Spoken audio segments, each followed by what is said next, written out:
nomor urut 14. Saya berasal dari Poltekkes Kemenkes Bengkulu. Pada kesempatan ini, saya akan menampilkan video real teaching saya, yaitu dengan menerapkan metode pada salah satu mata kuliah pembelajaran saya di keperawatan maternitas. Silakan menyaksikan. Assalamualaikum warahmatullahi wabarakatuh. Waalaikumsalam warahmatullahi wabarakatuh. Gimana kabarnya hari ini? Baik? Baik. Sehat?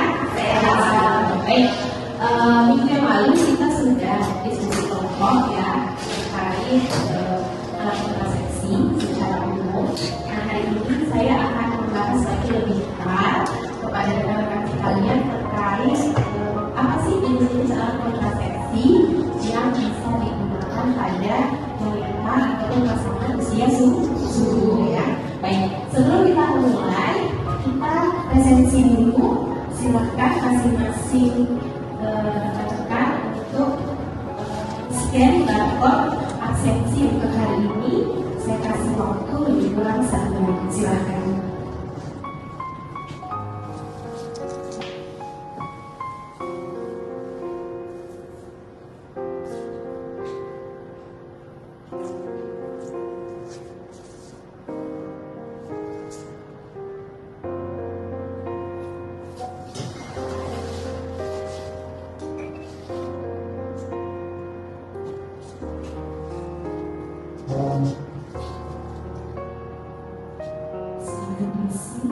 Sesuai dengan yang ditanyakan, kemudian jangan lupa tanda tangan elektroniknya.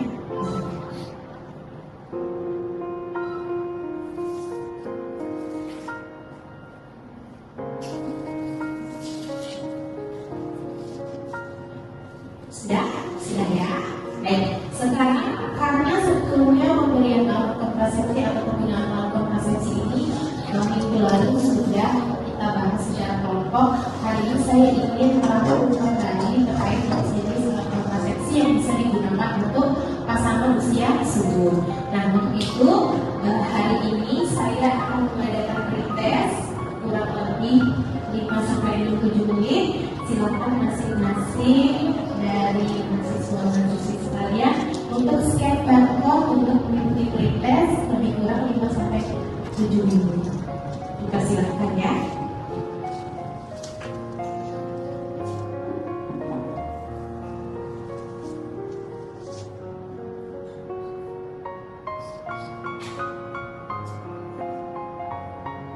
Ada yang berkendara, silakan berkendara.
Baik, apakah semuanya sudah sakit?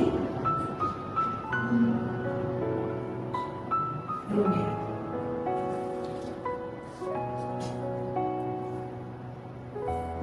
Baik ya. Nah, betul tadi yang disampaikan oleh Suci bahwa alat kondom ini merupakan salah satu alat kontrasepsi yang digunakan oleh laki-laki. Kalau perempuan kita sebut dengan diafragma ya, nama alatnya. Nah, dia ini terbuat dari karet yang sangat tipis dengan tingkat ketebalannya itu hanya 0,0 juga udah bilang, ini juga merupakan salah satu alat kontrasepsi yang bisa mencegah terjadinya infeksi menular seksual. Itu juga ya. Bentuknya berwarna-warni. Cara pemakaiannya dilakukan atau dipasang di penis pada saat sesaat segera ingin bersenggama atau melakukan aktivitas seksual ya. Nah, kondom ini salah satu fungsinya tadi sudah disampaikan oleh Rizky untuk mencegah terjadinya infeksi menular seksual, selain mencegah kehamilan, dan dia juga bisa digunakan dengan bersamaan dengan alat kontrasepsi lainnya. Misalnya yang wanita menggunakan alat kontrasepsi suntik, kemudian yang laki-lakinya menggunakan kondom ya, untuk menjaga supaya tidak terjadi kehamilan ya. Nah, namun ada beberapa hal yang perlu diperhatikan dalam penggunaan kondom.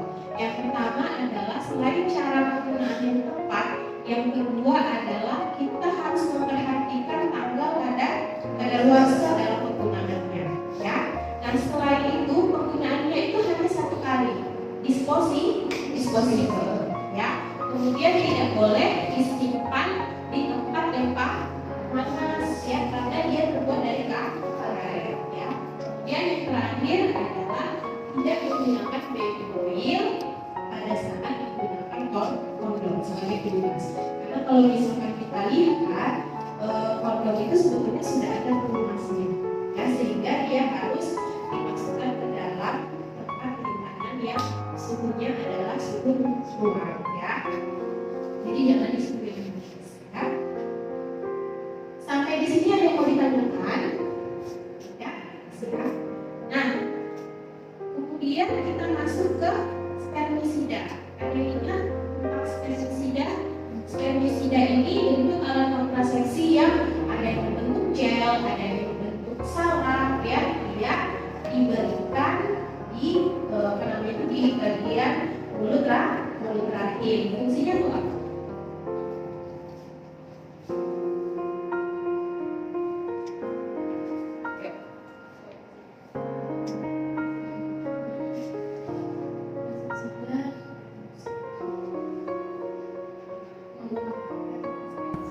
Oke ya.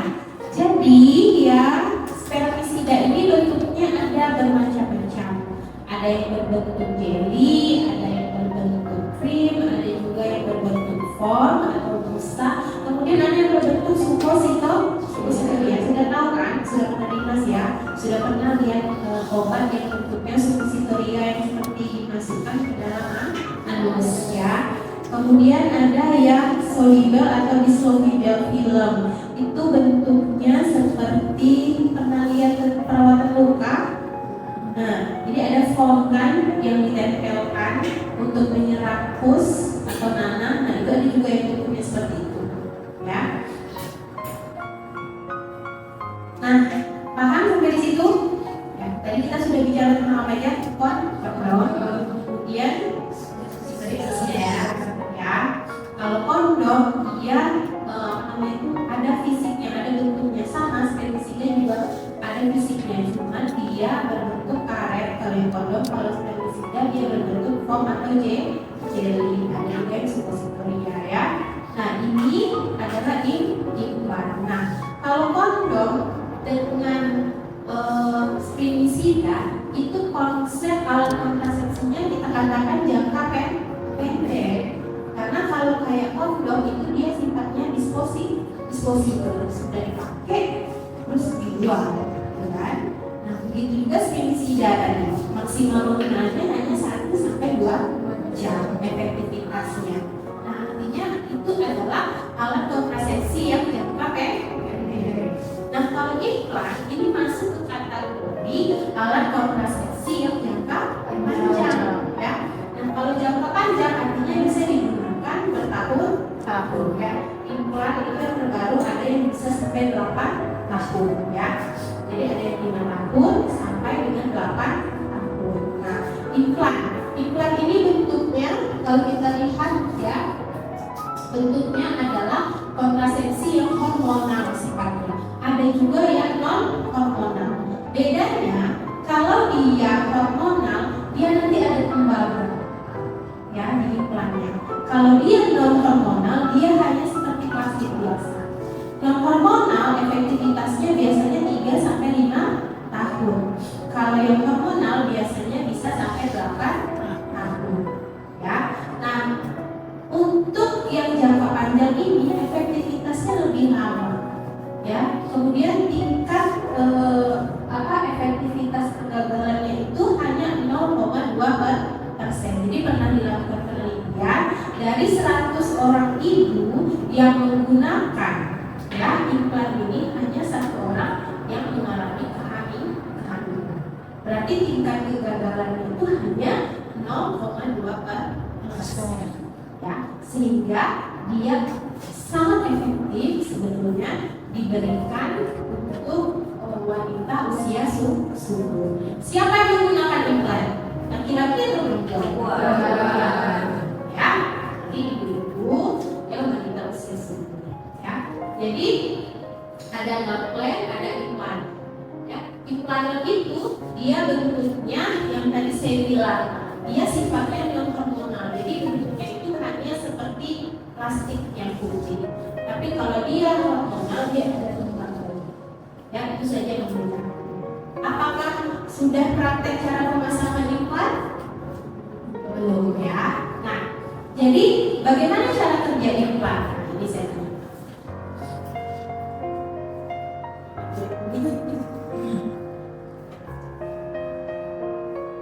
Cara kerja implan itu mengenalkan anestetik sehingga mengurangi transformasi sperma yang mengganggu proses pembentukan embrion tidak sulit terjadi implantasi. Ya, jadi kalau seandainya setelah hubungan intim, nanti implannya baru berkembang. Jadi seperti apa?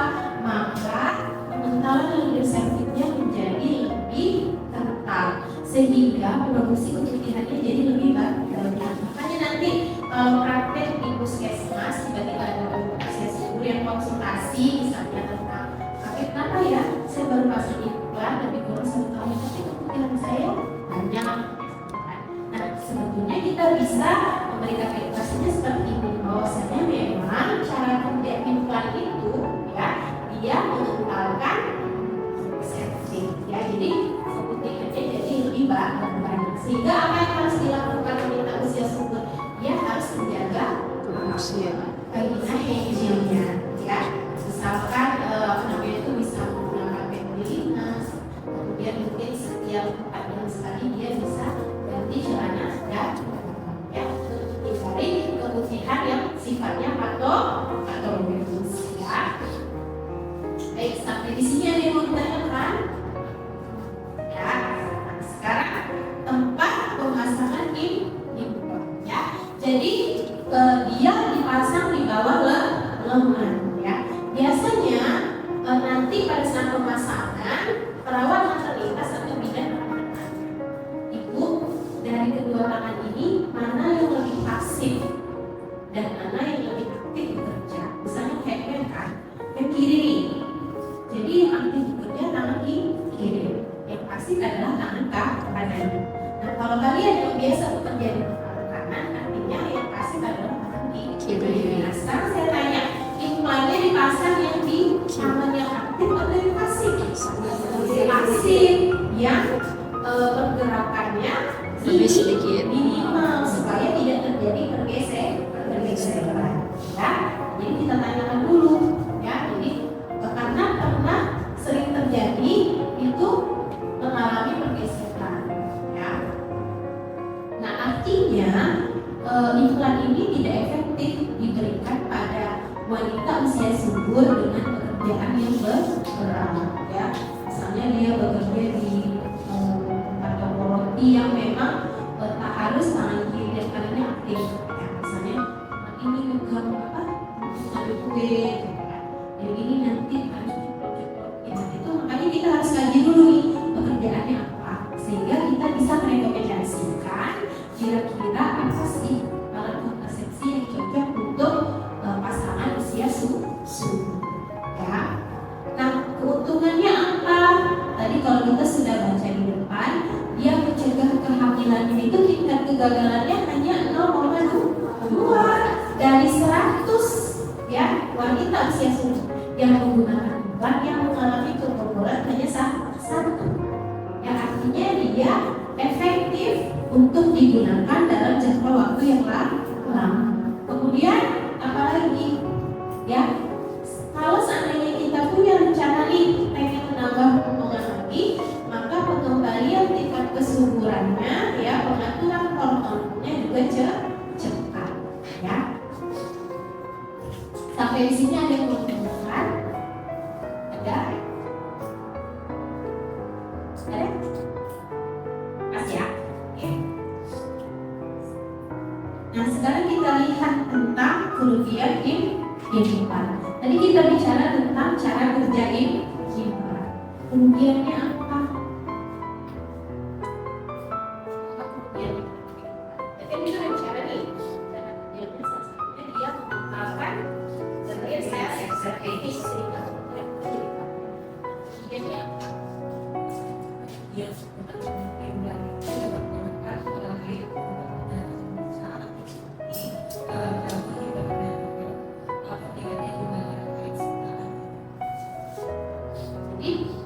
Selain yang disebutkan di atas, salah satunya juga adalah kepedihan yang banyak sehingga pada mereka merasa saya sejak menggunakan ini tuh suka gatel bagian kadang ada juga yang mengalami vaginitis ya. Kemudian apa lagi? Ada juga yang mengalami peningkatan maupun penurunan berat badan ya. Kemudian ada juga yang mengalami kehamilan ektopik ya. Jadi dari 100.000 perempuan per tahun itu ada 1,3 yang mengalami kehamilan ektopik. Apa kehamilan ektopik? Apa? Kehamilan apa? Ektopik. Apa kehamilan ektopik? Kehamilan ektopik jadi kehamilannya di luar kandungan. Harusnya ada di mana implantasinya? Ada di mana implantasinya?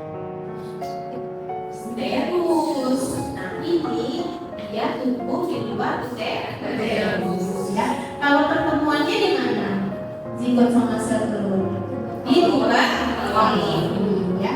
Kalau implantasinya di uterus ya. Kalau ektopik dia implantasinya tidak di uterus tapi di luar uterus ya. Sehingga apa yang dilakukan kalau terjadi kehamilan ektopik? Harus dilakukan tindakan kurasi kalau tidak terjadi perdarahan ya.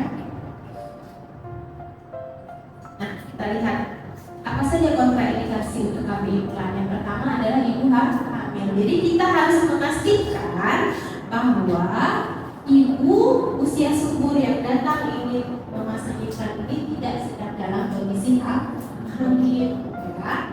Kemudian apa lagi? Ibu yang mengalami perdarahan berpagi ya juga tidak boleh. Misalnya pada apa ada ibu yang mengalami poliuterus, misalnya yang menstruasinya tidak lancar, kemudian dia punya CSRV, misalnya itu tidak direkomendasi akan menggunakan implan. Kenapa? Karena kalau dia menggunakan implan akan meningkatkan hormon apa? Estrogen apa? Progesteron.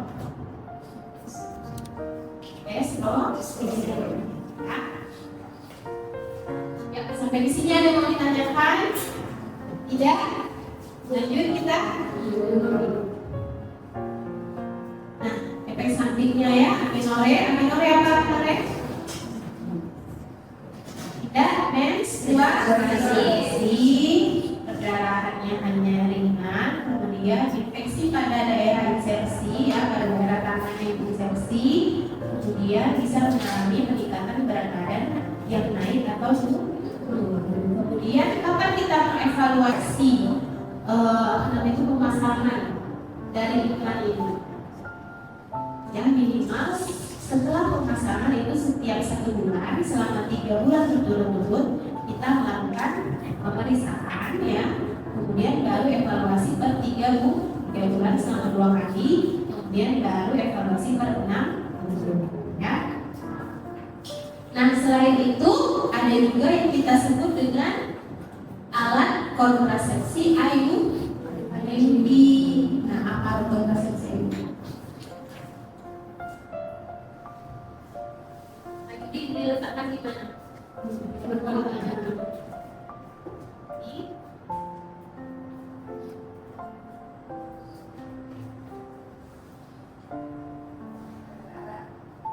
Alat kontrasepsi IUD itu adalah salah satu alat kontrasepsi yang biasanya dimasukkan ke dalam vagina, di mana ini berfungsi untuk mencegah kehamilan pada wanita. Ada lagi? Ada jawaban yang lain? Sama ya. Nah jadi IUD, apa singkatan dari IUD? Intrauterine device ya. Nah bentuknya ada yang seperti ini. Kalau dia punya tembaga seperti ini, berarti dia ada kandungan hormonal. Tapi kalau tembaganya dicopot, dia jadi yang non hormonal. Apa bedanya hormonal dengan non hormonal? Kalau dia non hormonal, dia tidak begitu mengganggu, tidak minimal efek sampingnya. Tapi kalau dia hormonal, otomatis dia akan mengganggu keseimbangan hormon ya. Nah kalau yang non hormonal biasanya hanya sampai 5 tahun efektivitasnya. Tapi kalau yang non ya, kalau yang hormonal itu bisa lebih dari 5 tahun, maksimal 8 tahun. Nah indikasi IUD, sebetulnya IUD ini lebih diindikasikan pada walaupun dia sudah masih muda misalnya, masih umur 30 tahun, 3-40 tahun, dia sudah punya anak, sudah pernah melahirkan, tapi misalkan dia punya efek samping, dia punya darah tinggi misalnya, sehingga dia nggak bisa nih pakai kontrasepsi yang sifatnya hormonal kayak yang pil atau yang injeksi, sehingga biasanya kita sarankan dia menggunakan IUD yang non hormonal ya, supaya tidak meningkatkan kadar tekanan darahnya ya. Jadi dia tetap bisa menggunakan alat kontrasepsi yang aman ya, tanpa ada yang hormonal ya. Nah kemudian misalkan ibu-ibu yang punya riwayat abortus lebih dari 1 kali. Nah biasanya dokter kandungan ya memberikan saran untuk penggunaan IUD 1-2 tahun untuk menguatkan rahim ya. Nah ini adalah keuntungan dan kerugian ya. Keuntungannya apa? Apa keuntungannya?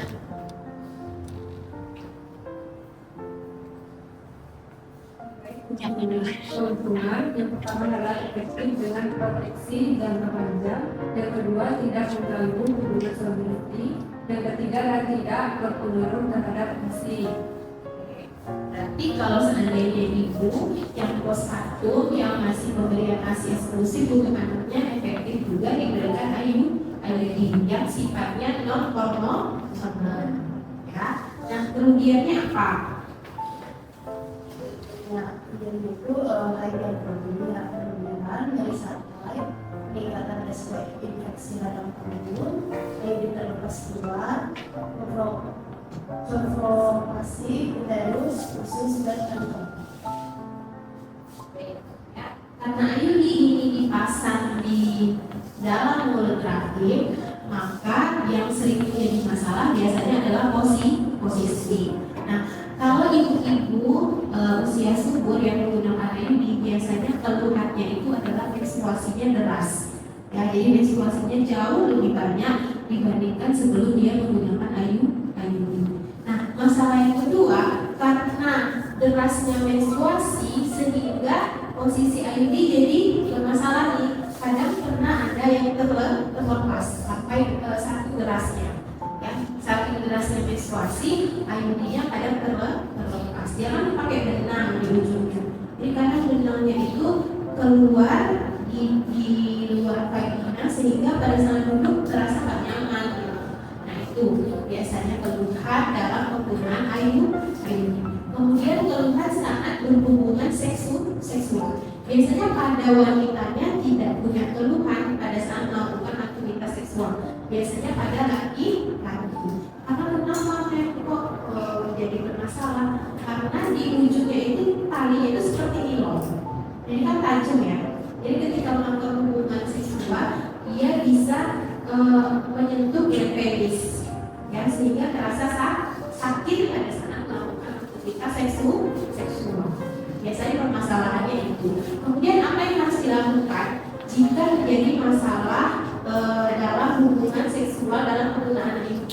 Yang terbaik adalah antara suami dan istri melakukan komunikasi. Ya, jadi kalau seandainya yang perempuannya tidak nyaman, maka perempuan harus mengkomunikasikan dengan laki-laki. Begitupun sebaliknya, sehingga mereka bisa memutuskan kira-kira alat kontrasepsi mana yang tepat untuk digunakan. Jadi seorang laki-laki itu tidak hanya memberitahu kamu harus pakai itu alat kontrasepsi biar gak hamil terus, tetapi bagaimana seorang pasangan usia subur itu mengkomunikasikan kira-kira dalam penggunaan alat kontrasepsi ini tidak merugikan pihak perempuan dan juga pihak laki.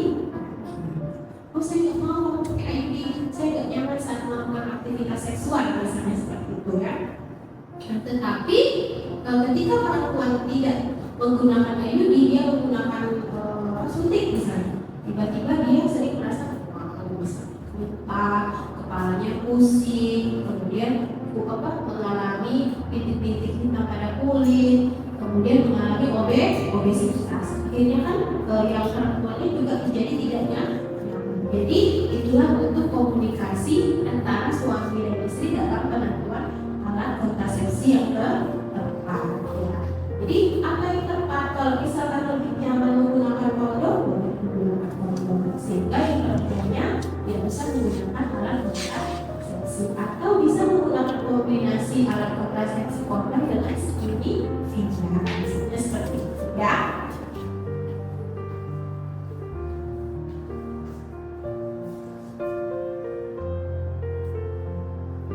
Ini hal-hal yang harus diperhatikan. Yang pertama, biasanya wanita usia subur yang menggunakan IUD ini sering merasakan apa? Nyeri haid, ya. Kemudian juga riwayat kehamilan ektopik, ya. Kemudian apalagi penyakit jantung, nyeri kepala atau riwayat stroke, ya. Nah, jadi kalau seandainya menggunakan IUD kemudian mengalami nyeri haid, gejala penyakit jantung dan lain-lain, itu berarti dia tidak disarankan untuk menggunakan IUD. Karena penggunaan IUD sebetulnya ya, penggunaan alat kontrasepsi itu mau yang sifatnya hormonal ataupun tidak hormonal, dia akan mengganggu keseimbangan hormon. Nah, keseimbangan hormon ini akan mempengaruhi kerja organ-organ lainnya, termasuk jantung. Nah, sekarang fungsi estrogen untuk apa? Untuk proses estrogen. Kita ada hormon apa aja yang dihasilkan oleh sistem reproduksi. Ada hormon estrogen dan progesteron. Nah, kalau estrogen apa fungsinya? Mengatur siklus menstruasi, ya. Kemudian kalau progesteron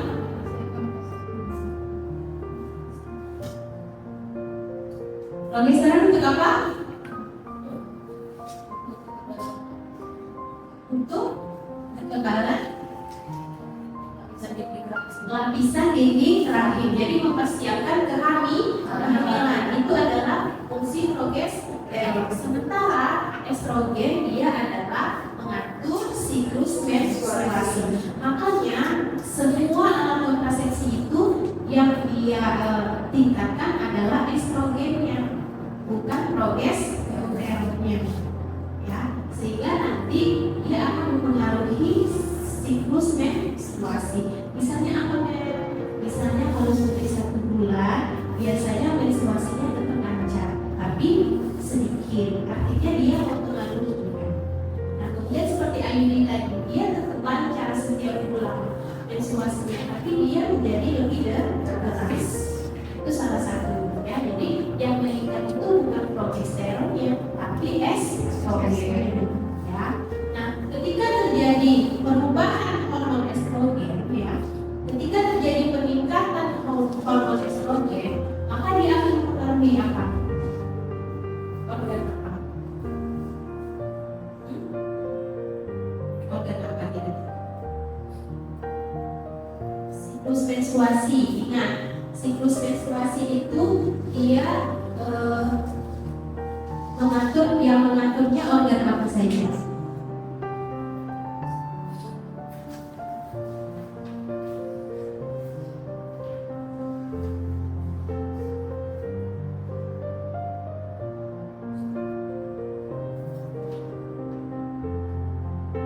Ya, jadi ketika terjadi ya ketidakseimbangan hormon, maka apa yang akan dilakukan oleh jantung?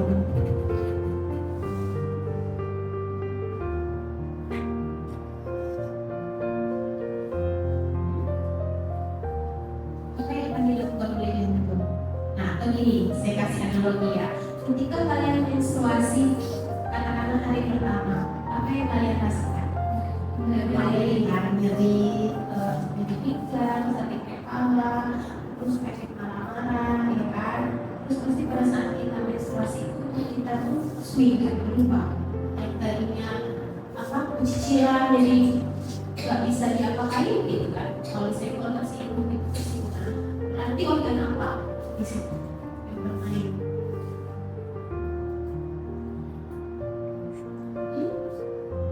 Ayo, masa nggak tahu? Ayo organ apa? Yang merubah mood kita apa?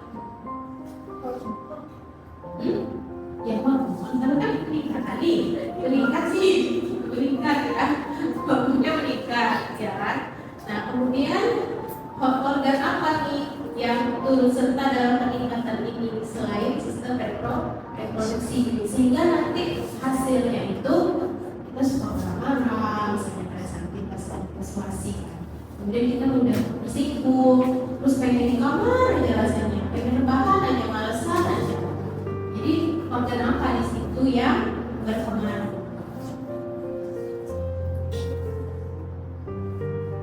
Harus juga berpengaruh karena pada saat menstruasi otomatis kita sering tidak enak badan, kemudian terasa panas, kemudian apa lagi?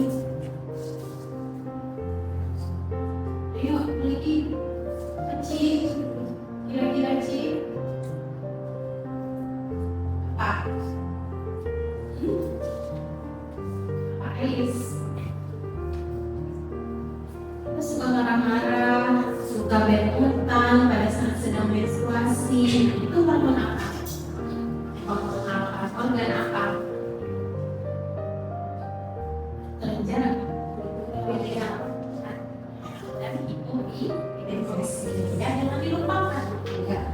Sehingga anatomi fisiologinya ya nyambung ya. Jadi kalau seandainya ada dosen yang tiba-tiba datang, kok kadang hari ini baik, besok mut-mutan, bisa jadi dia salah satu pengguna alat kontrasepsi IUD ya, dia membuat hormon estrogennya naik tuh, itu akan mempengaruhi ya.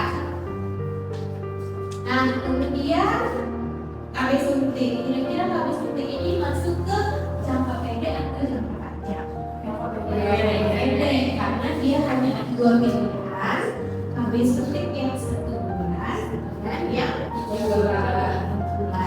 Ya, bedanya apa? Yang 1 bulan sama yang 2 bulan. Persamaannya sama-sama disuntik, ya kan? Bedanya adalah dosis yang diberi programnya yang dibuat. Nah biasanya penggunaan suntik yang 1 bulan dia tidak begitu signifikan apa siklus menstruasi. Yang sering itu adalah yang tiga bulan. Biasanya sering mengalami amenorrea atau tidak menstruasi sampai 6 bulan, bahkan ada yang sampai 1 tahun. Nah, kenapa itu bisa terjadi? Kalau dipikir-pikir, dalam menstruasinya kemana men? Kok bisa 1 bulan tidak menstruasi? Kenapa kira-kira?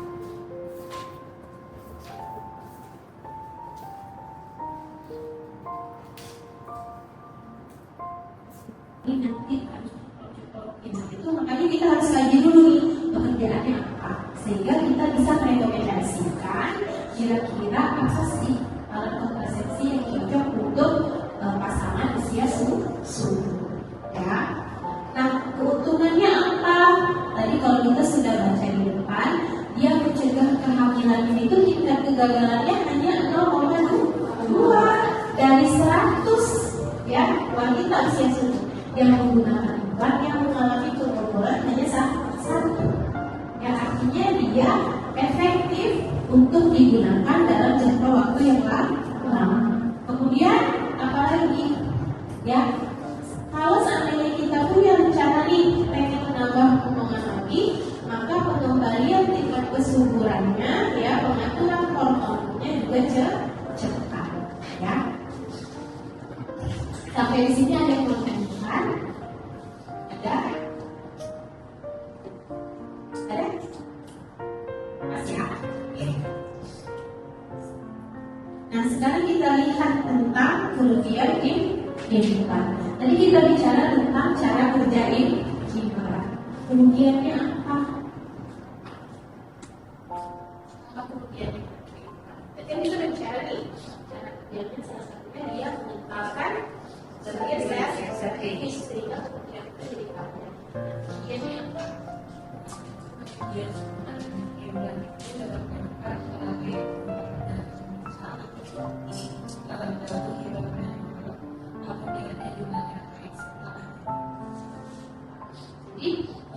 selain yang disebutkan di atas, salah satunya juga adalah kepedihan yang banyak, sehingga pada mereka merasa saya sejak penggunaan ini itu suka gatel, bagian kadang ada juga yang mengalami tendinitis ya.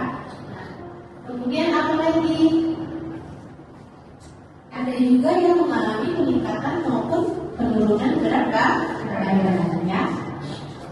Kemudian ada juga yang mengalami kehamilan ektopik ya. Jadi dari 100.000 perempuan per tahun itu ada 1,3 yang mengalami kehamilan ektopik. Apa kehamilan ektopik? Apa? Kehamilan apa?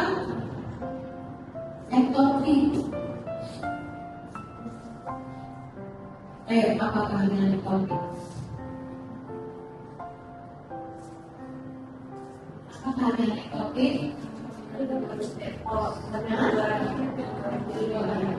Jadi kehamilannya di luar kandungan, harusnya ada di mana implantasinya? Di mana implantasinya? Uterus. Nah, ini dia tumbuh di luar uterus. Ya. Kalau pertemuannya di mana? Zigot sama sel telur. Di luar ya. Kalau implantasinya di uterus ya. Kalau ektopik dia implantasinya tidak di uterus tapi di luar uterus ya. Sehingga apa yang dilakukan kalau terjadi kehamilan ektopik? Harus dilakukan tindakan kurasi kalau tidak terjadi perdarahan ya. Nah, kita lihat apa saja kontraindikasi untuk KBI implan. Yang pertama adalah ibu hamil. Jadi kita harus memastikan bahwa ibu usia subur yang datang ingin memasang implan ini tidak sedang dalam kondisi hamil. Ya. Kemudian apa lagi? Ibu yang mengalami perdarahan berpagi ya, juga tidak boleh. Misalnya pada apa ada ibu yang mengalami poliuterus, misalnya yang menstruasinya tidak lancar, kemudian dia punya CA cervix, misalnya itu tidak direkomendasi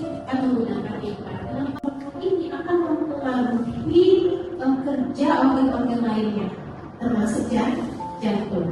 Nah, sekarang fungsi estrogen untuk apa? Untuk proses apa? Estrogen. Kita ada hormon apa aja yang dihasilkan oleh sistem reproduksi? Ada hormon estrogen dan progesteron. Nah, kalau estrogen apa fungsinya? Mengatur siklus menstruasi, ya. Kemudian kalau progesteron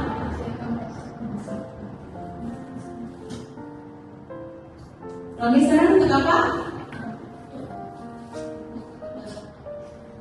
Untuk kekebalan lapisan dinding rahim. Jadi mempersiapkan kehamilan. Itu adalah fungsi progesteron. Sementara estrogen dia adalah mengatur siklus menstruasi. Makanya semua alat kontrasepsi itu yang dia tingkatkan adalah estrogennya, bukan progesteronnya. Ya, sehingga nanti dia akan mempengaruhi siklus menstruasi. Misalnya apa? Misalnya kalau sudah 1 bulan, biasanya menstruasinya tetap lancar, tapi sedikit. Artinya dia mempengaruhi. Nah, kemudian seperti Ayuni tadi, dia tetap lancar setiap bulan menstruasinya, tapi dia menjadi lebih deras. Itu salah satunya. Jadi yang meningkat itu bukan progesteronnya, tapi estrogen. Ya. Nah, ketika terjadi perubahan hormon estrogen, ya, ketika terjadi peningkatan hormon estrogen, maka dia akan mempengaruhi apa? Organ apa? Organ apa ini? Siklus menstruasi. Nah, siklus menstruasi itu dia mengaturnya organ apa saja?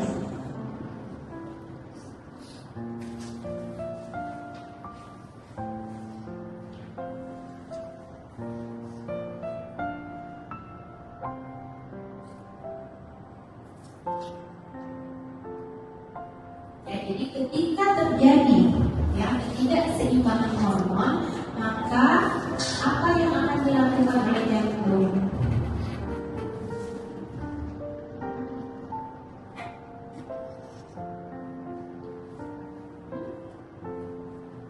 Apa yang akan dilakukan oleh jantung? Nah, begini, saya kasih analogi ya. Ketika kalian menstruasi, katakanlah hari pertama, apa yang kalian rasakan? Nyeri, menyakitkan, sakit kepala, terus pengen marah-marah, ya kan? Terus pasti pada saat kita menstruasi itu kita tuh swing, kan, berubah. Yang tadinya kucilan, jadi nggak bisa diapa-apain gitu kan? Kalau di sirkulasi itu berarti organ apa di situ yang bermain?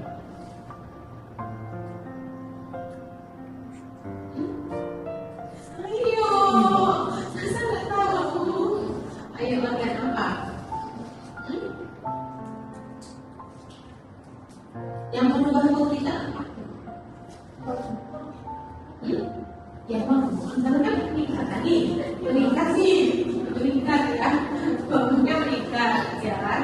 Nah, kemudian organ apa nih yang turut serta dalam peningkatan ini selain sistem reproduksi, sehingga nanti hasilnya itu kita suka marah, misalnya pada saat kita menstruasi, kemudian kita mudah bersikup, terus pengen di kamar aja rasanya, pengen rebahan aja, malesan aja.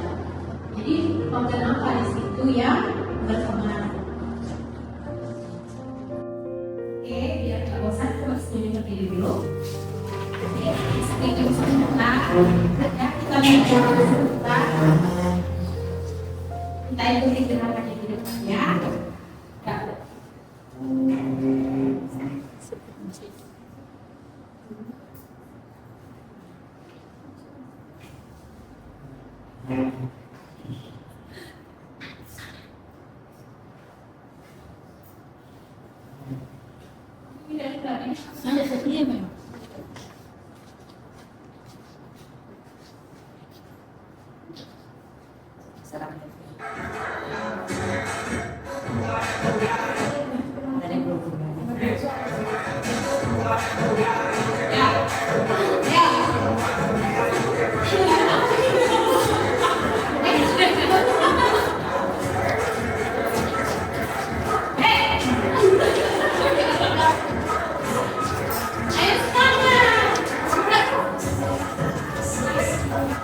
Asik.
Di jalan.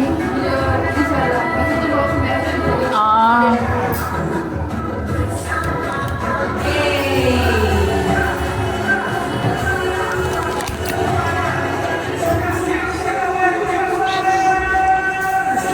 Habis ya?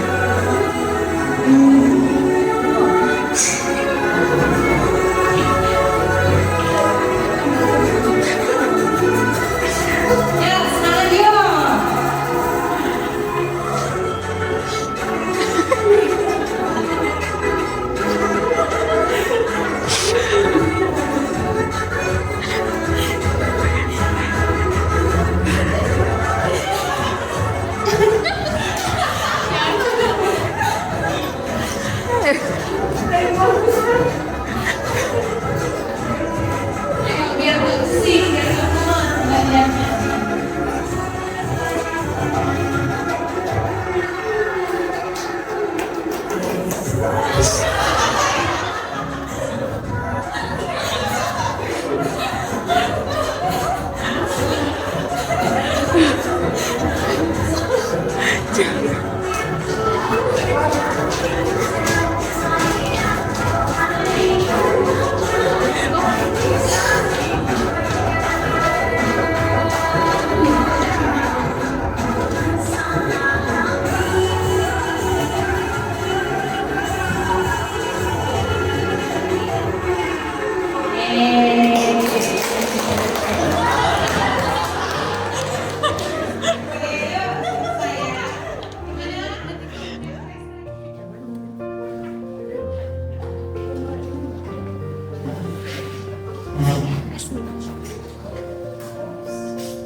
Oke, gimana? Udah tes lagi? Siap lagi ya? Nah, kita masuk ke alat kontrasepsi selanjutnya, yaitu suntik. Kita tanya sama yang baru datang. Apa itu alat kontrasepsi suntik? Alat kontrasepsi suntik adalah untuk mencegah ovulasi di masa sebelum. Ini untuk mencegah ovulasi. Kalau ovulasinya tidak terjadi, berarti kehamilan terjadi nggak? Tidak. Ya, jadi dia mencegah terjadinya ovulasi. Berarti kerjanya adalah ketika terjadi ovulasi, maka dia gagal kehamilan. Nah, kira-kira kandungannya apa? Kok bisa menggagalkan ovulasi kan? Kalau yang lain tadi kan dia kayak mengentalkan cervix, sehingga kan ketika sperma masuk dia nggak bisa masuk nih, ya kan? Karena terlalu tebal sehingga dia nggak bisa menembus itu. itu, apalagi mau mencapai sel telur. Kalau suntik ini, dia itu kadang sudah bisa mencapai sel telur, kemudian digagalkan ya. Nah, artinya apa? Kandungannya apa kira-kira? Estrogen atau progesteronnya? Progesteron tadi itu apa? Persiapan kehamilan. Ya. Nah, kemudian cara kerjanya selain mencegah ovulasi, dia juga menyebabkan menjadi yang kedua dan mengurangi kecepatan ovulasi. Ya.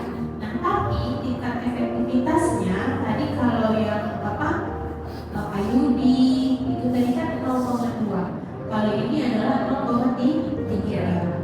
Ya. Nah, keuntungannya apa? Keuntungannya pola pendarahan tidak teratur, suka itu keuntungan ya, kerugian ya. Kemudian jerawatan, kemudian struktur darah yang tidak teratur, kemudian diperlukan penyuntikan yang teratur. Biasanya jadwal penyuntikannya itu dihitung dari tanggal dia menstruasi. Jika menstruasinya teratur, kalau menstruasinya tidak teratur, maka tetap menggunakan penandakan tanggal di kalender seperti itu. Ya. Nah, kemudian kali suntik ini tadi ada dua ya, ada yang 1 bulan, ada yang 3 bulan. Ya, dia ini sering meningkatkan tekanan darah. Ya, karena apa? Karena dia ini meningkatkan dua hormon sekaligus, estrogen dan progesteron. Ya, progesteron pada saat terjadinya proses proses kehamilan ya, progesteron ini mempersiapkan serviks, kemudian mempersiapkan juga uterus untuk siap diimplantasi ya. Kemudian sementara ya, pada saat terjadinya peningkatan hormon progesteron itu akan pasti terjadi peningkatan tekanan darah ya, sehingga orang-orang yang punya hipertensi itu tidak direkomendasikan untuk menggunakan KB suntik ini ya. Karena kenapa? Karena penggunaan KB ini bisa meningkatkan tekanan darah. Kalau seandainya kita kasih pasien hipertensi, kita suntikkan lagi KB suntik, maka tekanan darahnya bisa jadi lebih tinggi ya, sehingga tidak diperbolehkan. Kemudian apalagi wanita usia subur yang memiliki kanker serviks, kanker payudara tidak juga diperbolehkan untuk mendapatkan KB suntik ya, karena dia sifatnya hormonal dan kadar tingkat hormonalnya itu jauh lebih tinggi dibandingkan implan dan juga IUD ya, sehingga tidak di. Nah, efek sampingnya apa? Macam-macam, ada yang mual, ada yang muntah, ada yang juga mengalami peningkatan berat badan, ada juga yang amenorrea serta nggak menstruasi. Akibat apa? Akibat dosis hormonal yang terlalu tinggi, terutama pada KB yang 3 bulan. Kalau yang 1 bulan biasanya jarang ditemukan keluhan tidak menstruasi. Biasanya hanya menstruasi tapi teratur. Ya, misalnya bulan kemarin, tanggal 7 bulan depan tanggal 1 bulan 5. Itu pada suntik 1 bulan. Tapi kalau pada suntik yang 3 bulan kadang tidak menstruasi sama sekali dalam 1 tahun kalau dia memberikan secara atau terus menerus. Nah, kemudian selanjutnya mau. Apa itu mau?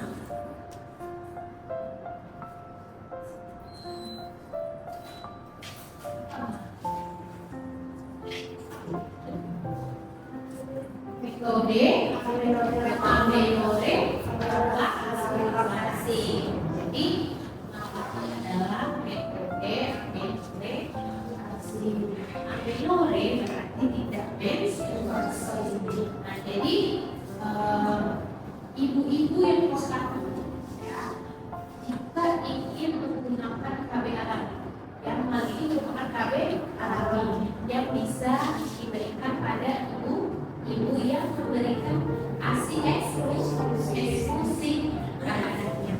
Jadi kalau misalkan ibu-ibu dia kasih KB sebagai ASI eksklusif ke anaknya tanpa ada tambahan yang susu formula, maka dia bisa menggunakan metode Malino. Ya. Nah, bagaimana dia cara memberikannya?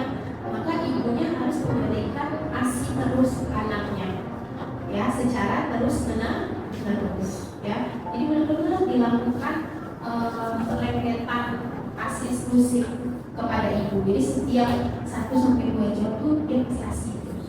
Nah, bagaimana membukti malnya berhasil? Ibu tidak menstruasi selama memberikan ASI eksklusif, berarti metode malnya berhasil. Tapi kalau misalkan 2 bulan dia tidak menstruasi, bulan ketiga kemudian dia menstruasi, artinya metode malnya tidak berhasil. Dikatakan malnya berhasil jika dalam rentang waktu ASI eksklusif 6 bulan, 6 bulan memberikan ASI eksklusif, itu dia tidak menstruasi. Caranya gimana biar berhasil? Setiap jam atau rentang 1-2 jam dia memberikan ASI terus menerus anaknya. Ini 2 jam lagi di kanan, 1 jam lagi sampai tidur pun juga seperti itu. Nah, biasanya yang tidak berhasil itu dia pompa ASInya. Anaknya tetap diberikan ASI eksklusif, tapi ASInya dipompa, kemudian diberikan ke anak dalam bentuk berapa. Padahal ASI eksklusif suatu metode Malino itu ketika anak itu benar-benar bisa dari titik ibu. Lihat.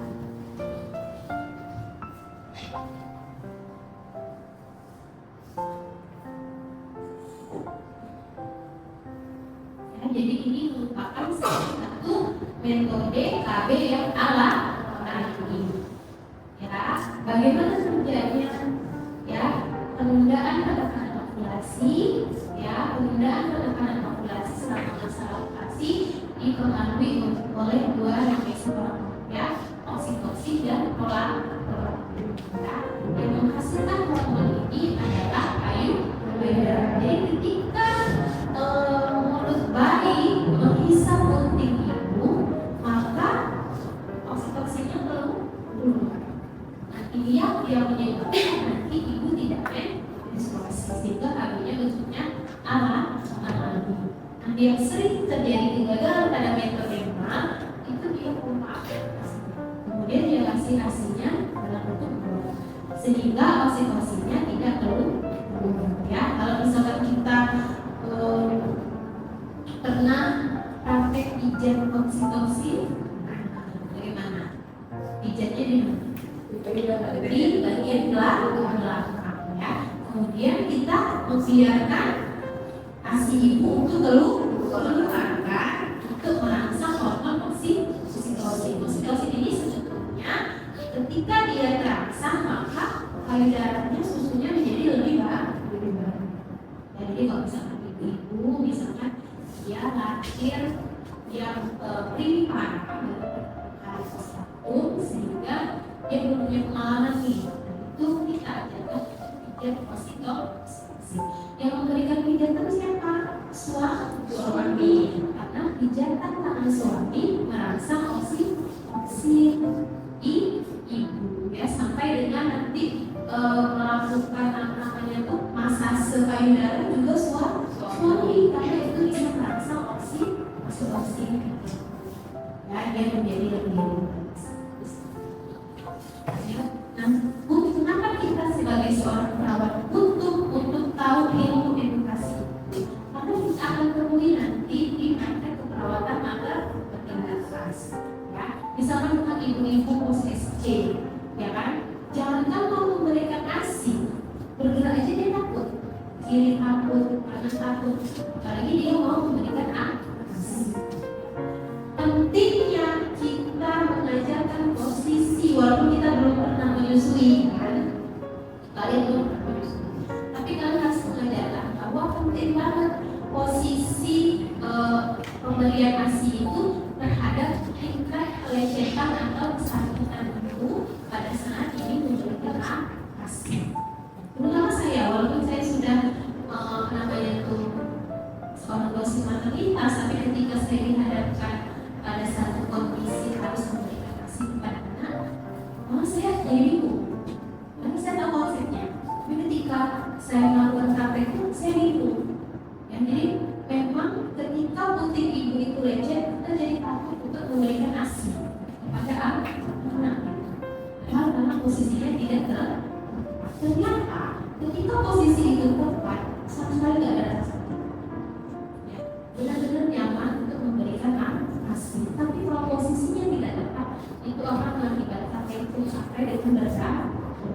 Itu sangat menyakitkan, ya. Jadi itulah pentingnya edukasi kita sebagai seorang perawat dalam memberikan edukasi kepada ibu, terutama ibu karena terkait posisi yang tepat dalam pemberian ASI. Ini kaitannya dengan metode ya. Jadi semakin banyak lumatan mulut bayi ya diberikan ASI oleh ibu, maka semakin efektif juga pemberian KB alami malam. Ya. Nah, di sini ini ya saya jelaskan sedikit untuk cara kerjanya. Yang pertama, oksitosin ya yang dihasilkan itu dia akan mempengaruhi ovarinium ya. Payudara inilah yang akan mensekresikan ASI. Kalau ASInya keluar banyak, otomatis oksitosinnya juga banyak. Oksitosin ini akan menekan hormon estrogen. Kalau hormon estrogennya turun, kira-kira menstruasi enggak kan? Karena fungsi estrogen tadi juga mana? Mengatur siklus menstruasi. Jadi kalau seandainya ada pertanyaan, kenapa pada saat seorang ibu memberikan kontrasepsi, maka metode kontrasepsi alami tidak mengalami menstruasi? Karena apa? Karena kontrasepsi mempengaruhi ovulasi, kemudian ovulasi akan menekan produksi hormon estrogen sehingga itu tidak menstruasi selama ya ASI eksklusif. Ketika seorang ibu baru misalnya 2 bulan, 3 bulan, 4 bulan tiba-tiba dia menstruasi, artinya KB malamnya agak berat, sehingga dia harus mencari alternatif alat kontrasepsi yang lain untuk mencegah kehamilan. Ya, paham ya? Paham? Nah, ini adalah alat kontrasepsi MOL. Apa itu MOL?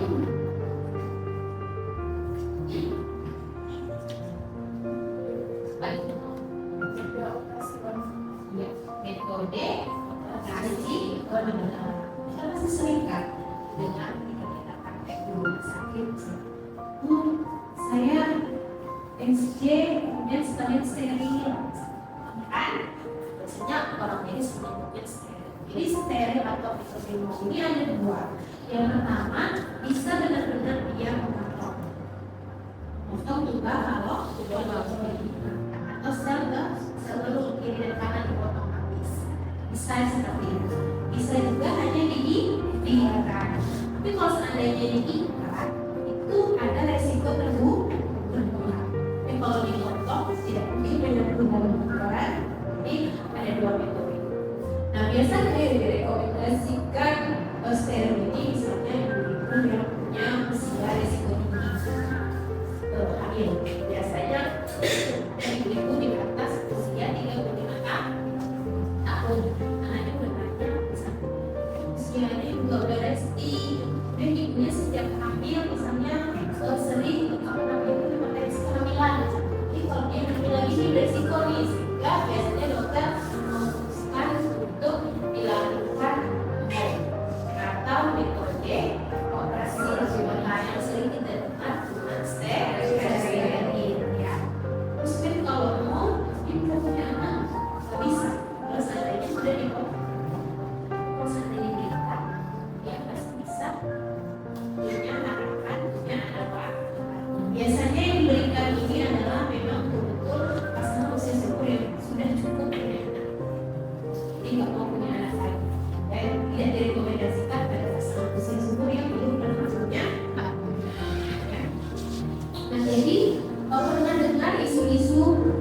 luar, terutama kayak artis-artis di luar negeri yang menyewakan rahim dengan jadi mereka tidak mau hamil dengan alasan mereka takut karena dia itu ketika berturut kemudian kulitnya rusak dan lain-lain, sehingga mereka lebih tertarik untuk melakukan penyewaan rahim ini, hanya melakukan proses inseminasi, 100 diambil, 100 sel sperma diambil, kemudian disatukan, kemudian diimplantasikan di rahim orang. Ya, itu adalah tren dan isu saat ini terkait dengan kehamilan.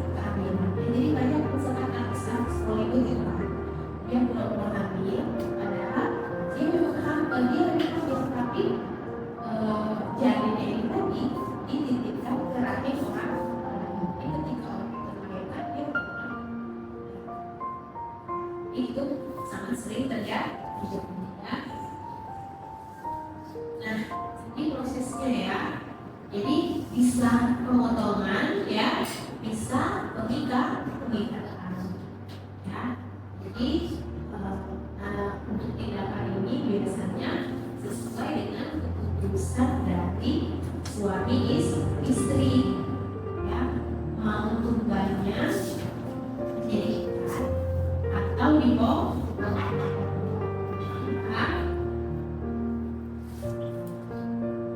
Syaratnya yang pertama adalah sukarela ya, sesuai dengan keinginan ibu.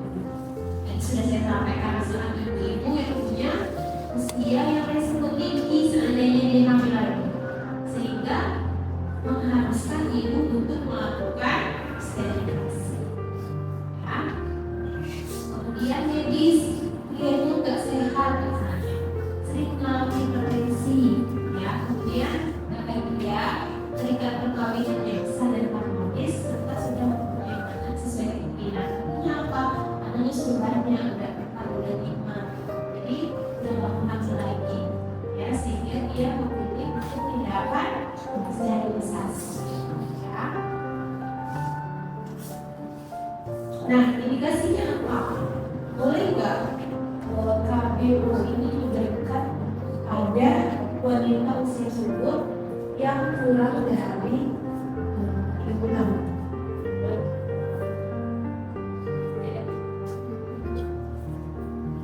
Boleh kan? Diindikasikan nggak? Usia berapa? Usia lebih dari 20 tahun. Ya. Jadi boleh diberikan pada ibu-ibu dengan usia di bawah 30 tahun ya. Misalnya dia udah punya anak dua nih, atasnya dia udah punya keturunan 2, tapi dia udah gak mau hamil lagi, cuma cukup deh dia 2, umurnya misalnya masih 23 tahun, boleh nggak melakukan sterilisasi? Boleh ya, asalkan kesepakatan antara kedua belah pihak antara suami dan istri. Nah, ini sedikit dari pertanyaan, apakah setelah tubuh saya dipotong saya bisa menstruasi dong? Itu sudah jadi pertanyaan. Menstruasi ya? Menstruasi dong. Tapi yang dipotong hanya tubuh ya, tubuh itu hanya tempat untuk membuat tubuhan. Jadi si instrumen menstruasi. Nah, kontraindikasinya apa? Yang pastinya pasiennya tidak sedang dalam kondisi hamil ya. Kemudian apa lagi? Misalnya pasiennya belum punya keturunan, misalnya jangan dilakukan tindakan pemotong ya. Kemudian kurang pasti mengenai keinginan untuk fertilitasi di masa depan ini, maksudnya masih punya rencana misalkan 5 tahun lagi mau hamil, maka jangan dipaksa mau ya, bisa menggunakan alat kontrasepsi yang lain.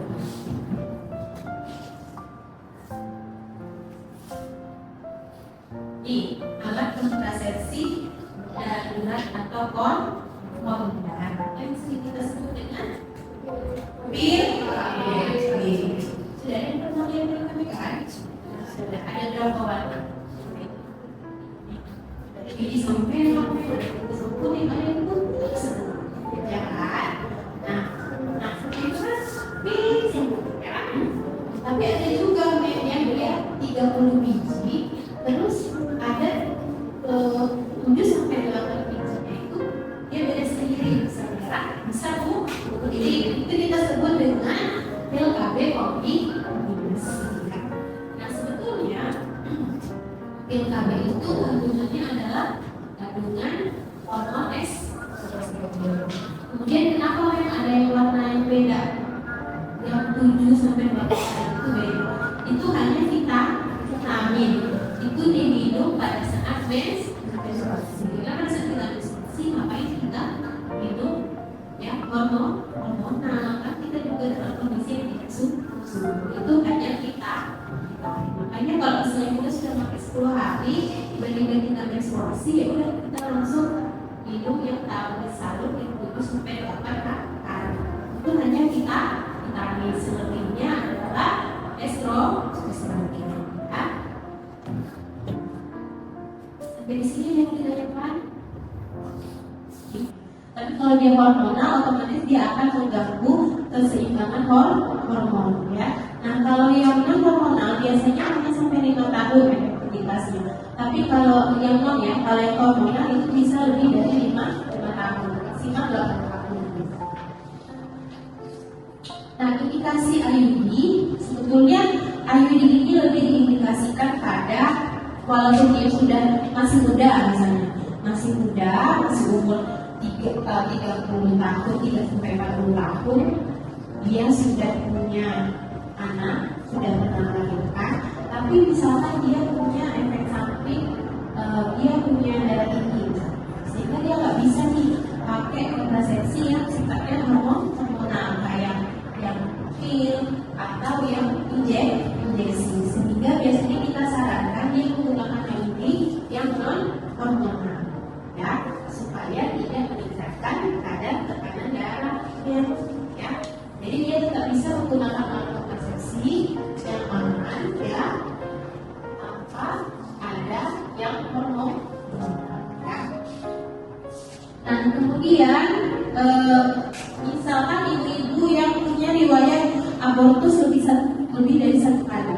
Nah biasanya dokter kandungan ya memberikan saran untuk penggunaan IUD 1 sampai 2 tahun untuk mengeluarkan rahim, ya.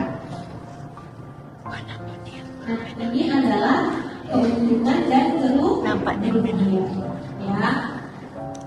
Keuntungannya apa keuntungannya?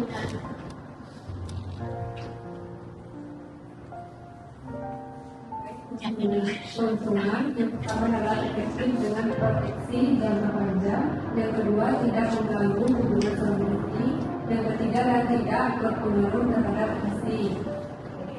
Berarti kalau seandainya ibu yang plus 1 yang masih memberikan ASI eksklusif untuk anaknya, efektif juga diberikan IUD yang sifatnya non hormonal, ya. Nah kerugiannya apa? Ya, dan itu hadiah pemilihan dari sampai peningkatan resiko infeksi dalam tubuh, IUD terlepas keluar, performasi terus khusus dan anti. Ya, karena IUD ini dipasang di dalam mulut rahim, maka yang sering menjadi masalah biasanya adalah posisi. Nah, kalau ibu-ibu usia subur yang menggunakan IUD biasanya keluhannya itu adalah menstruasinya deras. Ya, jadi menstruasinya jauh lebih banyak dibandingkan sebelum dia menggunakan IUD. Nah, masalah yang kedua, karena derasnya menstruasi sehingga posisi IUD jadi bermasalah nih. Kadang pernah ada yang terlepas sampai saking derasnya, ya, saking derasnya menstruasi, IUD-nya kadang terlepas. Jangan pakai benang di ujungnya. Jadi karena benangnya itu keluar di luar vagina sehingga pada saat duduk terasa tak nyaman. Nah itu biasanya keluhan dalam penggunaan IUD. Kemudian keluhan saat berhubungan seksual. Biasanya pada wanitanya tidak punya keluhan, biasanya pada laki-laki. Karena kenapa kok jadi bermasalah? Karena di ujungnya itu talinya itu seperti ini loh. Ini kan tajam ya. Jadi ketika melakukan hubungan seksual, dia bisa menyentuh penis, ya, sehingga terasa sakit pada saat melakukan aktivitas seksual. Biasanya permasalahannya itu.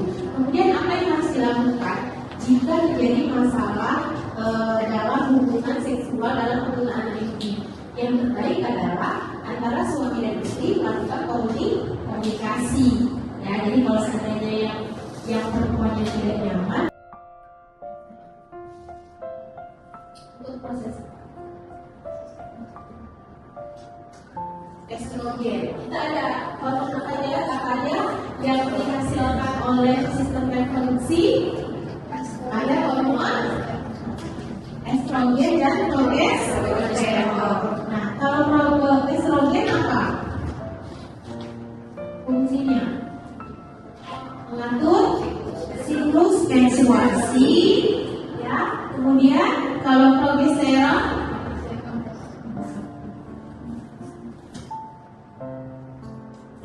untuk apa? Untuk kekebalan lapisan dinding rahim. Jadi mempersiapkan kehamilan. Itu adalah fungsi progesteron. Sementara estrogen dia adalah mengatur siklus menstruasi.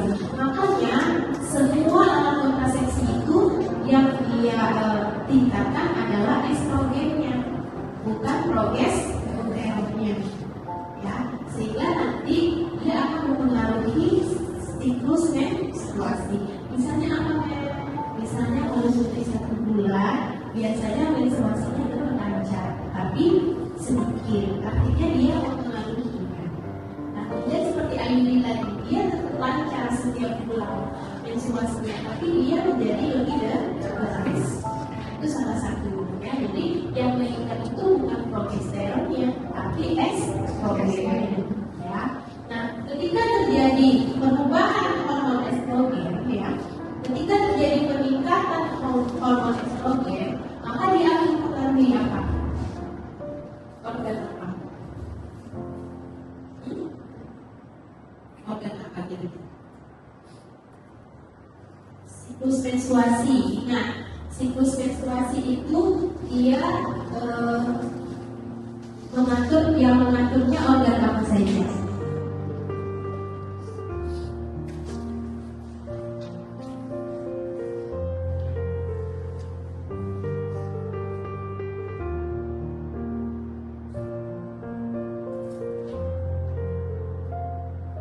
Ya, jadi ketika terjadi ketidakseimbangan hormon, maka apa yang akan dilakukan oleh jantung?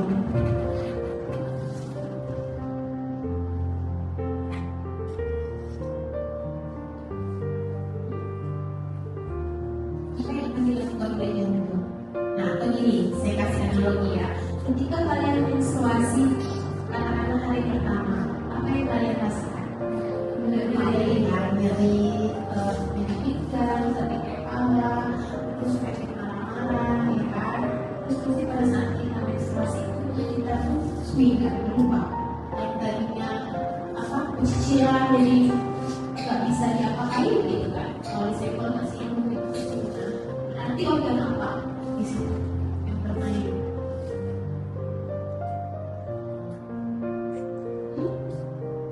Ayo, masa nggak tahu? Ayo organ apa? Yang berubah buat kita apa?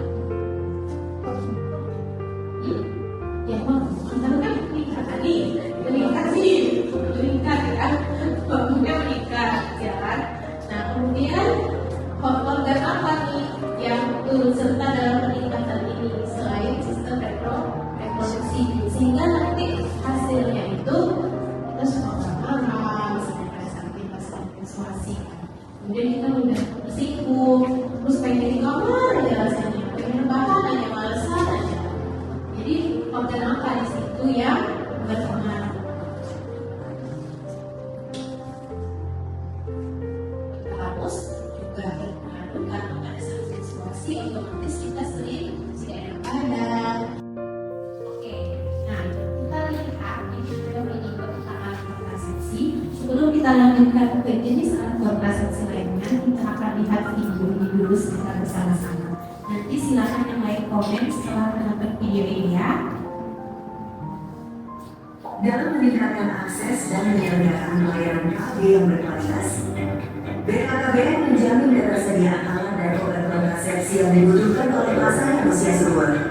Alopon disediakan dengan sistem kafetaria yang memberikan banyak pilihan sesuai dengan tujuan kesehatan reproduksi.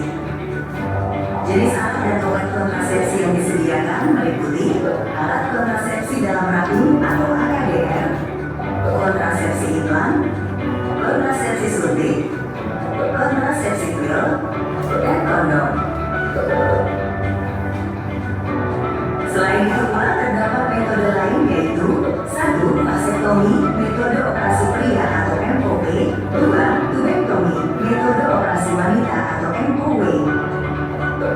AKDR atau alat kontrasepsi dalam rahim yang lebih dikenal dengan IUD atau intrauterine device merupakan alat kontrasepsi berbentuk huruf T yang dimasukkan ke dalam rahim, terbuat dari plastik yang kecil dan fleksibel, dililit dengan tembaga halus dan memiliki 1 atau 2 benang. Tembaga pada IUD menyebabkan reaksi peradangan steril pada saluran telur sehingga menghambat kemampuan sperma untuk masuk ke dalam saluran telur. Efektivitas IUD mencapai 99,2% mencegah kehamilan. Dengan manfaat efektif segera setelah pemasangan, dapat dipakai hingga 8-10 tahun, tidak mempengaruhi hubungan seksual, aman bagi ibu menyusui, kesuburan dapat segera kembali setelah IUD dilepas. Adapun keterbatasan dari alat kontrasepsi ini adalah pemasangan dan pencabutan dilakukan oleh tenaga kesehatan terlatih. Perlu pemeriksaan secara rutin agar posisi benang IUD tidak berubah dan menghindari IUD keluar sendiri. Tidak ada perlindungan terhadap infeksi menular seksual atau IMS. Tidak disarankan digunakan pada perempuan dengan IMS atau sering berganti pasangan. AKBK, alat kontrasepsi bawah kulit atau implan atau susu KB, adalah kontrasepsi yang mengandung hormon yang diletakkan di bawah kulit lengan atas dan terdiri dari 1 atau 2 batang plastik kecil yang elastis dan aman. Kandungan hormon dalam implan mencegah pelepasan telur dari indung telur dan mengentalkan lendir mulut rahim. Efektivitas implan 99,9% mencegah kehamilan.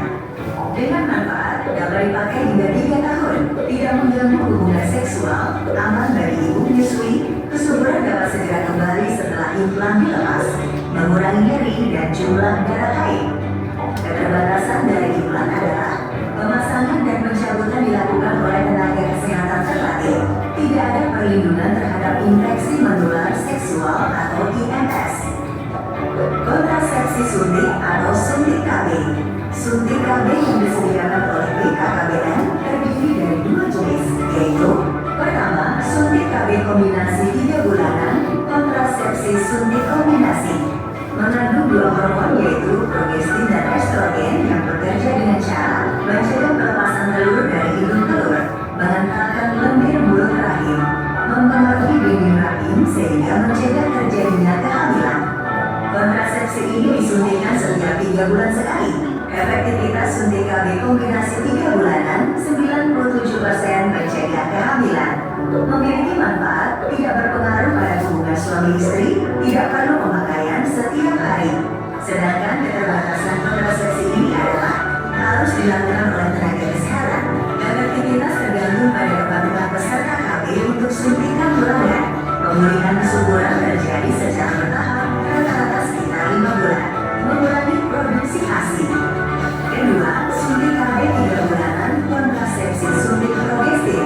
Mengandung hormon progestin yang bekerja dengan cara mencegah pelepasan telur dari indung telur, mengentalkan lendir mulut rahim, menjadikan selaput lendir rahim tipis dan dinding rahim mengecil. Disuntikkan setiap 3 bulan sekali. Efektivitas suntik KB 3 bulanan 96% mencegah kehamilan. Manfaat dari kontrasepsi ini tidak mengganggu hubungan seksual, aman bagi ibu menyusui 6 bulan pasca melahirkan, dapat digunakan oleh perempuan usia lebih dari 35 tahun sampai perimenopause, membantu mencegah kanker dinding rahim, mioma uterine, penyakit gejala radang ambul, krisis sel salib, nyeri panggul, menstruasi yang tidak teratur. Sedangkan keterbatasannya adalah harus dilakukan oleh tenaga kesehatan kembalinya kesuburan rata-rata 4 bulan setelah penghentian pemakaian. Pada pemakaian jangka panjang dapat menurunkan kepadatan tulang. Pil KB. Pil KB yang disediakan oleh BKKBN terdiri dari 2 jenis, yaitu pertama, pil KB 1 kombinasi kontrasepsi. Pil kombinasi mengandung hormon estrogen dan progesteron yang bekerja dengan cara mencegah pelepasan telur dari hidung telur, mengantarkan lendir bulan rahim, mengganggu pergerakan saluran telur sehingga transportasi telur terganggu. Efektivitas pil KB 1 kombinasi 93% mencegah kehamilan. Manfaat kontrasepsi ini adalah mudah didapat dan digunakan, tidak mengganggu hubungan seksual, kesuburan segera kembali setelah penggunaan pil dihentikan, membantu mencegah kanker dinding rahim, kanker hidung telur, kista hidung telur, penyakit terhadap panggul, anemia defisiensi besi, mengurangi nyeri haid, nyeri ovulasi, masalah pendarahan menstruasi dan jerawat. Keterbatasan dari kontrasepsi ini harus diminum setiap hari dan pada waktu yang sama. Jika lupa, berisiko terjadinya kehamilan, mengurangi produksi ASI. Kedua, pil menyusui, pil progestin atau progestin only pill (POP) adalah pil yang mengandung progestin dengan dosis yang sangat rendah yang bekerja dengan cara mencegah ovulasi, mengendalikan dinding mulut rahim, menjadikan dinding rahim tipis dan mengecil. Efektivitas pil menyusui 93% mencegah kehamilan. Manfaat dari kontrasepsi ini aman untuk ibu menyusui, tidak mengganggu hubungan seksual, kesuburan cepat kembali, mengurangi nyeri haid, mengurangi jumlah pendarahan haid. Keterbatasan yang dimiliki harus diminum setiap hari dan pada waktu yang sama. Jika lupa, berisiko terjadinya kehamilan, peningkatan atau penurunan berat badan. Kondom merupakan sarung berbentuk silinder yang tipis terbuat dari lateks atau karet, dipasang pada penis saat berhubungan seksual, sehingga menghalangi terjadinya pertemuan sperma dan sel telur. Efektivitas kondom 87% mencegah kehamilan. Manfaat dari alat kontrasepsi ini tidak perlu resep dokter atau pemeriksaan kesehatan khusus. Proteksi ganda, yaitu mencegah kehamilan dan IMS, tidak mempengaruhi produksi ASI, mudah didapat dan digunakan.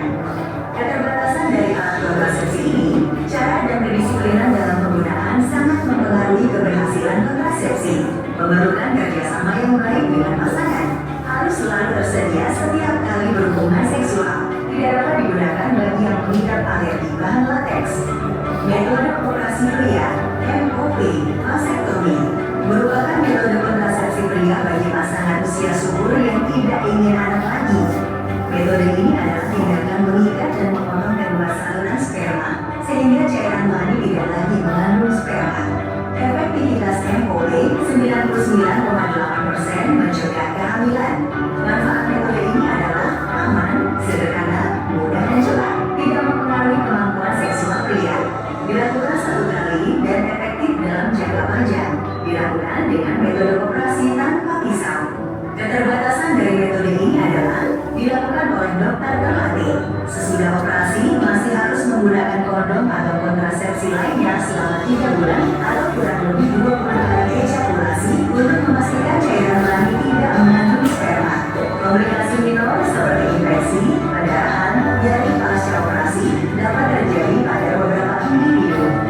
Metode operasi wanita (MOW) tubektomi atau sterilisasi wanita merupakan metode kontrasepsi bagi wanita yang tidak ingin hamil lagi dengan mengikat atau memotong atau memasang cincin dari bahan lunak yang aman pada kedua saluran telur. Jenisnya mini laparotomi, laparoskopi. Efektivitas MOW 99,5% mencegah kehamilan. Manfaat metode ini aman bagi ibu menyusui, dilakukan 1 kali dan efektif dalam jangka panjang, tidak mempengaruhi hubungan seksual, tidak memiliki efek samping dalam jangka panjang. Secara psikologis akan merasa nyaman dalam kehidupan seksualnya karena tidak khawatir akan terjadi kehamilan. Dapat dilakukan segera setelah melahirkan atau keguguran. Terakhir tidak diangkat sehingga ibu masih mendapatkan haid. Keterbatasan dari metode ini harus dilakukan oleh dokter spesialis kebidanan rasa sakit dalam jangka pendek setelah tindakan. Semua alat, obat, dan metode kontrasepsi aman digunakan selama dikonsultasikan dan dilayani di fasilitas pelayanan kesehatan. Informasi lebih lengkap dapat menghubungi penyuluh KB, dokter atau bidan di fasilitas pelayanan kesehatan terdekat. Berencana itu keren, anak lebih sehat.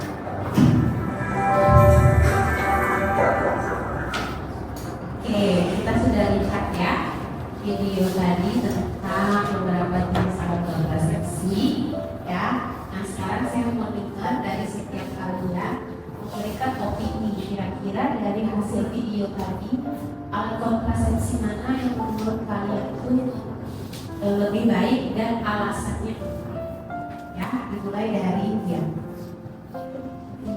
Kalau media itu iklan baca misalkan dari video ini pas 99,9%. Terus juga ini nggak menciptakan gerak itu ini kayak informasi kayak ada apa yang membaca.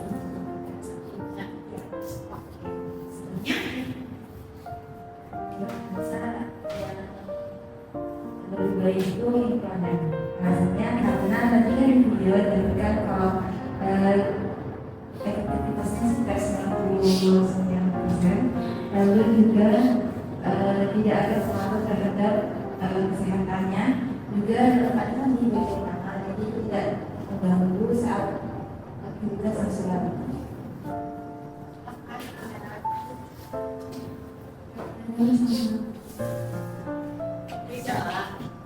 Yang lainnya kan ya efektif atau yang anda lebih sukai dan alasannya apa?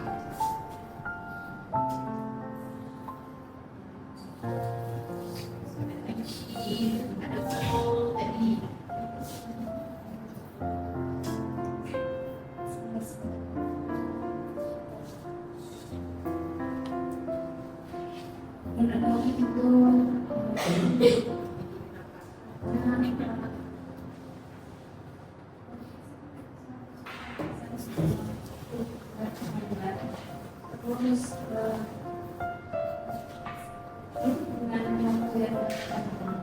bisa digunakan dan ada jadi nggak berulang-ulang.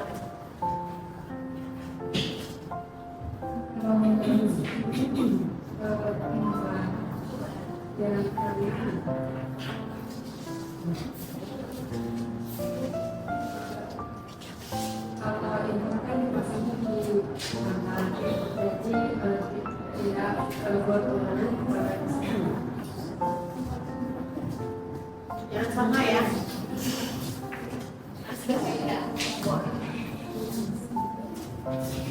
Ya apa? Mobil mati ya. Mau kita Sedih habis.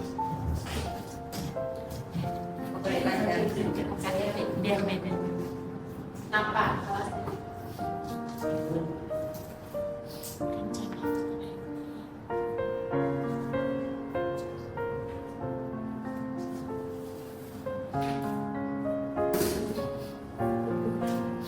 alasannya?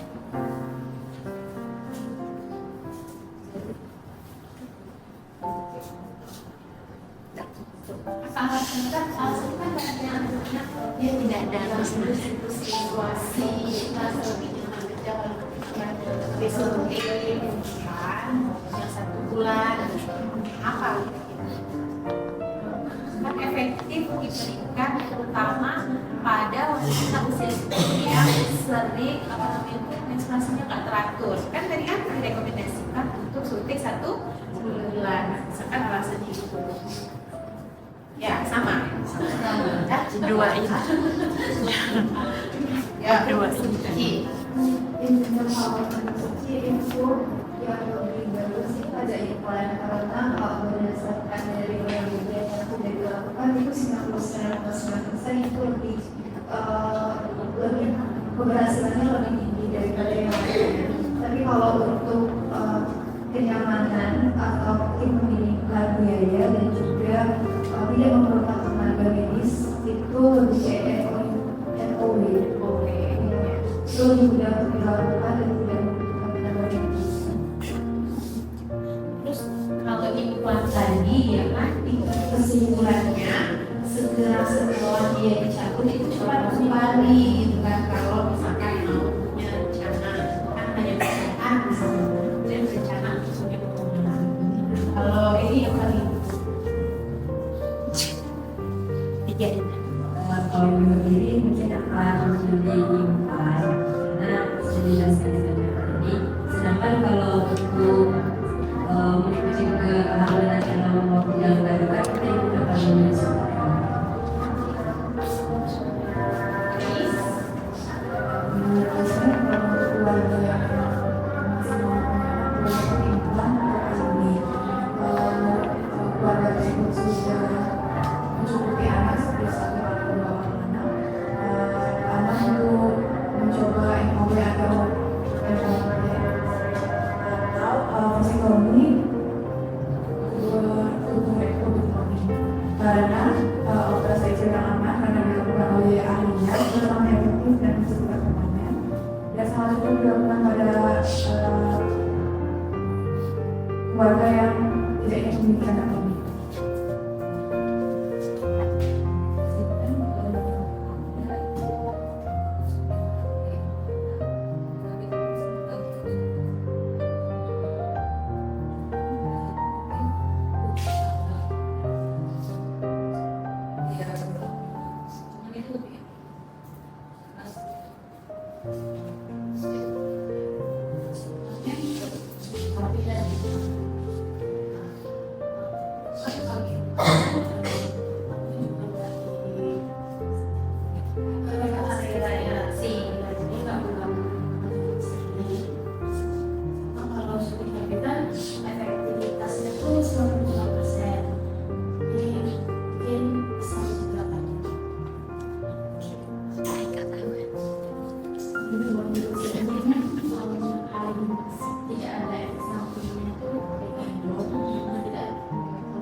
tapi kalau sudah mungkin sudah umur dan tidak lagi punya anak makan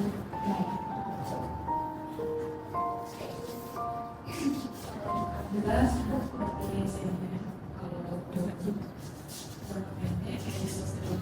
kan untuk lebih efektif dan efisien. Kalau punya anak kalau semuanya lebih dari 26 juga lebih masih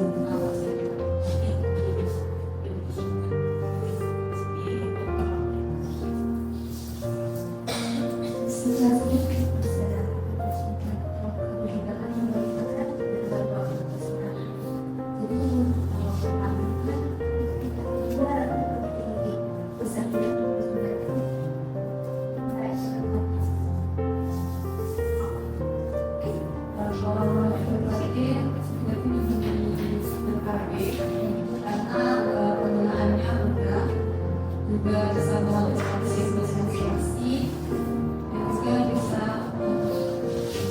mengurangi risiko gangguan. baik, terima kasih semuanya. Kita kasih close dulu untuk semuanya. Nah, semuanya yang berpendapat tadi menurut saya sudah benar, ya. Tapi kita lihat dari sudut pandang kita sebagai nursing ya di sini. Ya.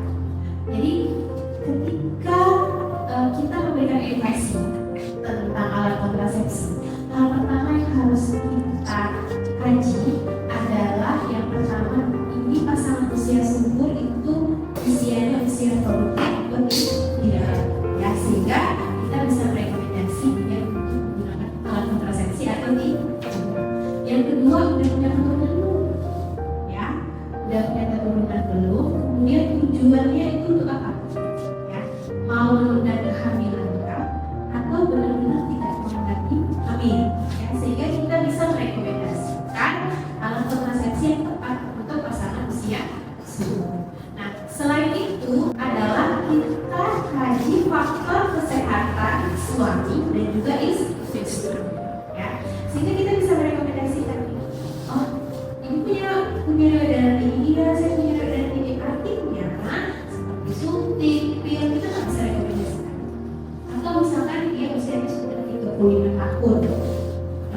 lupa. Tapi dia tidak punya potensi, dia suka lupa. Nah, maka kita tidak rekomendasikan kayak penggunaan pil ya, yang resiko lupanya tinggi. Ya. Nah, jadi kita harus memperhatikan mengkaji itu dulu, ya, sehingga kita bisa merekomendasikan kebutuhan dari pasangan usia subur. Ya, ini usianya produktif atau tidak. Kalau usia di atas 35 tahun, artinya kita rekomendasikan yang non-hormonal. Kalau kita merekomendasikan yang non-hormonal, pastikan ibunya tidak punya alergen terhadap resiko kondom. Kita pastikan bahwa ibu tidak punya alergi terhadap bahan-bahan yang bersifat latex atau plastik. Ya. Nah, jadi hal-hal itu harus kita sampaikan. Ini keuntungannya Bu, ini kerugiannya. Saya tidak merekomendasikan ibu yang menggunakan alat kontrasepsi suntik karena ibu punya riwayat darah tinggi. Ya. Saya tidak merekomendasikan ya Pak, Bapak menggunakan kontrol karena Bapak punya alergi lah bahan-bahan latex. Jadi hal-hal seperti itu pada saat kita melakukan edukasi itu harus kita kaji terlebih dahulu. Ibu usianya sudah 35 tahun, sudah beresiko tinggi sekali untuk memiliki keturunan. Jadi ibu dulu ya hamilnya, ibu mau aja. Asal kamu mau, kalau bapak aja mau gimana? Ya, jadi harus dikomunikasi. Ini nggak punya efek samping Pak, cuma ini nanti setelah bapak selama 3 bulan harus tetap menggunakan kondom pada saat bapak hubungan suami istri. Karena kenapa Pak?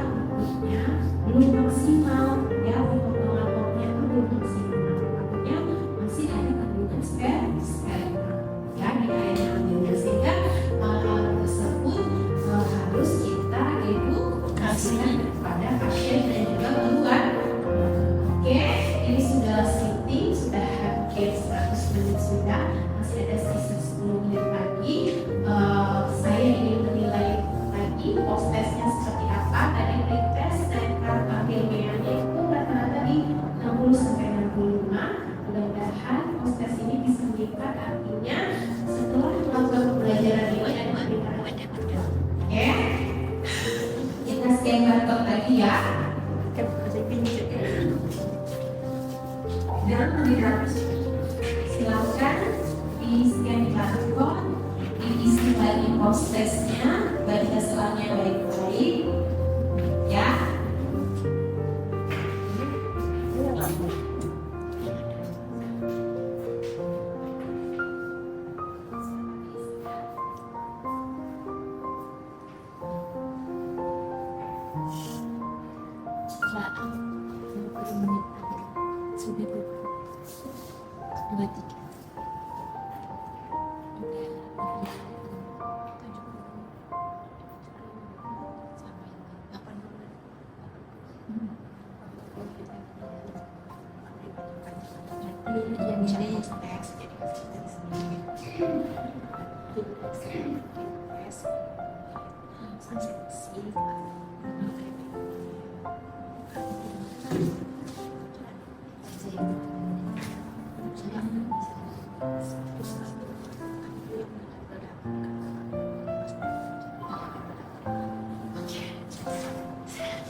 Sudah?